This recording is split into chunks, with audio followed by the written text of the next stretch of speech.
George, I seen the press conference with Michael Bisping. I enjoyed the hell out of that. First of all, him coming in late and either hungover or after an all-night bender drinking, and your banter back and forth. I think it's going to make the fight fun, to be honest with you. Did you enjoy that press conference, or does he get does he get under your skin at all? You handled it like a professional. Well, I don't really look, Matt. I'm going to tell you the truth, man. English is not my first language. I speak much better English than before. Yeah. And also, it's not that it's not my first language. I'm just not good at trash talking. Some guys are just so good. Like Charles Sonnen is amazing. Connor McGregor is amazing. I pick my fight very carefully. I cannot get into a war of words. Even though I don't consider Bisping as a good trash talker, I think he's horrendous. I think he's terrible. He's not even good at trash talking. The only thing he's doing the best thing for me. The more he talks, the more he embarrasses himself. So I don't really care. But some guys I like, for example, like Connor McGregor or Charles Sonnen, I would never be able to get into a war of word with them because they're just so good. But Michael Bisping, he think he's good, but he's terrible. Everything he says doesn't make sense. And the more he opens his mouth, the more he embarrasses himself. So for me, it's a good thing. That's so good. Well, that was a pretty good response. That's so great. That's so great. And George, you mentioned 3 weights. Now, obviously, middleweight, welterweight. What was the other way? Were you thinking of going lightweight or 155? Yeah, I couldn't make it. I couldn't make it to lightweight. My coach Ferraz told me a long time ago. He said, "Why don't you fight lightweight? Why don't you fight lightweight? Why don't you fight lightweight?" He keep bugging me, telling me that I should fight lightweight if I want to make a super fight. I said, I never tried it, but I'm pretty sure it would be easy to do because a lot of the lightweight guys are my size, when they off season. George, one of the things that stood out, and I think it's an unfair criticism of you, and Bisping said it the other day, some other guys said it, and they say, "Oh, George, you're a great athlete, but you're not a fighter. That's the difference. You're not a fighter." I think that's very unfair. Now, let me tell you something. I've seen fights. First of all, I could name your fight with BJ Penn where he got you bloodied up and you came back to win the next 2 rounds. Your fight with Carlos Condit when he kicked you in the head and you had to survive that and come back. Your fight versus what's the other one I'm thinking of? Matt Serra? No, well, yeah, when you kicked my ass. No, it's not that.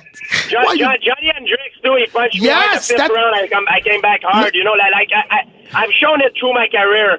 The thing is, I believe that I show a lot of heart through a lot of my fight. A lot of the fight that I had, I dominate most of the run, all the rounds.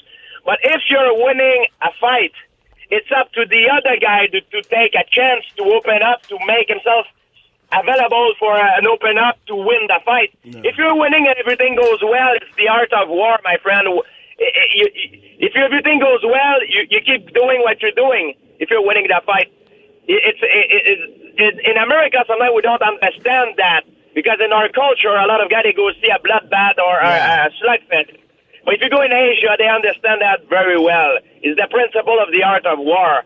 You know what I mean? If I'm losing a fight, if the fight is tight, I need to open up. I'm gonna have to take risk, and I need to open up, and I'm aware of it. But a lot of the guys that I fought, I would say I beat them mentally before that I beat them physically in a fight.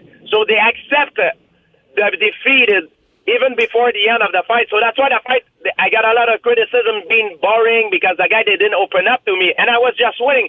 If I'm winning a fight and everything goes well, it's up to my opponent if he's losing to open up and create opportunity. Me, if I'm winning, I'm just going to keep doing what I'm doing. I'm winning. You know what I mean? I'm doing very well. You know what I mean? That's the real strategy of fighting. You know what I mean? Yeah, well, and if you don't do it that way, most of guys that don't do it this way, they have a very short career and their health is not very good at the end of their career. Well, I think that has to do with a lot of your success. I mean, again, I said it before with John Danaher saying, he says it, George is a master of the shoot box. That's what he says. I call it, when I used to spar, I used to call it feet the floor. But from closing, you have a very good, and I felt it firsthand, especially in our second fight, you have a very good sense of closing that distance, and your timing on your takedowns is just uncanny. It's just so on point. Like, for instance, when we were fighting our second fight, and you have a very good jab. You were jabbing me in my head. There's times in sparring when I let guys jab my head and I wait like it's bothering me, and then I get close and I fire off a right hand. When you're jabbing me in my head, I remember being like, all right, keep doing it. I'm going to get you. And then I threw the right hand and you shot exactly when I tried to hit you. And I was just like, ah, shit. Well, Matt, the main reason is that happened is because you knocked me out in the first fight, so I knew your right hand was very dangerous, so I was aware of it. Well, I'll tell you, George. I mean, people, they bring up the first fight a lot, but, hey, listen, as far as I'm concerned, we have a clean slate because you got me back in Canada, my friend, and you were on point in that second fight. And at my very best, I feel in that fight, I might have went the distance, but I feel like you were just so on point. You outfought me, and you were phenomenal in Canada, buddy. But thank you. We both have our day. We both have our days. We have. That's right. We have a clean slate now. We both had good days in there with each other. Yes, exactly. And have you seen Hendricks move up to 185? And what did you think of him against Hector Lombard? How good did he look at 185? He looked very comfortable. I think he's comfortable, but I believe the best Johnny Hendricks that I've seen is gone. When he fought John Fitch, Martin Kaufman, Carlos Condit, when he fought me, I think this Johnny Hendricks is gone. I didn't feel the same pop, the same explosiveness, the same... maybe he's going to prove it wrong at 185, maybe, but I feel he's not the same anymore. Yeah, it's funny because Johnny's been on this show before, and he's just another nice guy, and I remember talking to him, being like, and I asked him, I go, Johnny, and I brought up those fights. I talked about all the guys he stopped, besides you, of course. I brought up the guys that he stopped, and I go, Johnny, you just don't look like as ferocious as you once did. I go, what's the deal? And then that's when he got into the weight cutting and whatnot. But he did look, even though he wasn't that as ferocious as he's been when he fought you and those other fights, he did look the best he's been looking lately. You know what I mean? He looked really good at 185, better than he has in the last 3 fights. That's what I would say. Yeah, it's true. I agree. I guess we'll see what's going to happen next for him. If he bounces back like he was before, I believe he has the tools to go back to title contention for 185, Did Michael Bisping winning the middleweight championship, because it's an amazing story of how he got the belt, and nobody saw this coming. Did that kind of inspire you to come back and say, I think, was he 37 when he won the belt? I mean, did that kind of make you think, hey, man, there is room for me to come back? As much as an idiot when he's trying to trash talk me, he is, I admire him as an athlete. What he did, it was incredible, guys. He's 37, I believe. He took the fight on a short notice.